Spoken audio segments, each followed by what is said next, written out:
Well, thank you for joining us. Supply chain issues impacting your students' meals at school. School districts telling Local 5 they are seeing shortages of food and critical supplies that may impact what your students eat in the cafeteria. Local 5's Ryan Scott spoke with the school districts to find out how big of a problem this is for students. Stephanie, tonight we're breaking down the supply chain and what school districts in the metro are doing about it. Experts we spoke to identified 3 problems that led to these shortages: the sudden drop-off and now surge in demand on food producers, those producers adapting who they do business with, and labor shortages. Now, you may remember when Iowa went into lockdown in 2020, schools transitioned to online learning, so the need for school meals dropped with more students eating at home.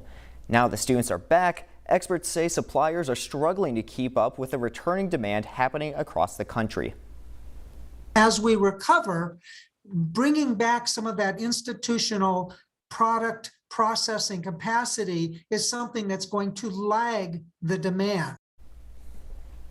Some of the shortages the Des Moines School District is seeing right now includes juice boxes, breaded chicken like chicken patties and nuggets, and supplies like plastic forks and spoons, to name a few. The district says when supplies do fall short, they try to substitute in similar items. Our supplier has maybe only been able to get us 10,000 chicken patties. So for example, then we'll need to be creative and find some spicy chicken patties, some chicken nuggets, some chicken poppers, and other chicken items that we can put together to make sure that we can still meet the nutritional needs and still contain the same meat origin.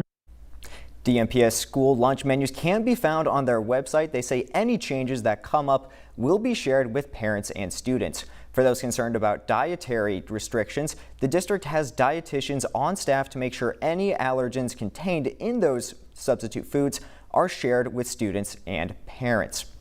Now, the next problem is schools lost their place in line for food.